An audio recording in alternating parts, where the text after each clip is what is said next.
अमरावती शहर गुन्हे शाखेनं अंमली पदार्थांविरोधातील कारवाईत मोठं यश मिळवत 214 ग्राम एमडी ड्रग्ज जप्त केलं। या प्रकरणी एका आरोपीला अटक करण्यात आली असून त्याच्याकडून एमडी ड्रग्ज, स्विफ्ट कार आणि मोबाईल फोन असा एकूण 50,99,000 रुपयांचा मुद्देमाल जप्त करण्यात आला आहे।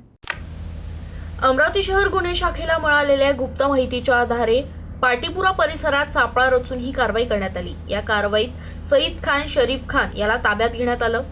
झडती दरम्यान आरोपीकडून 214 ग्राम एमडी ड्रग्ज जप्त करण्यात आलं।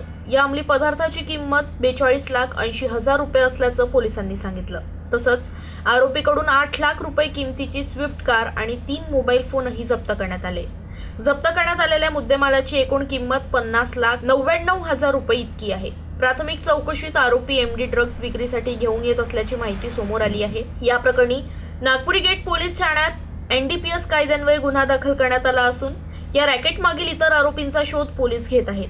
ही कारवाई पोलीस आयुक्त राकेश ओला यांच्या मार्गदर्शनाखाली अमरावती शहर गुन्हे शाखेच्या पथकानं केली।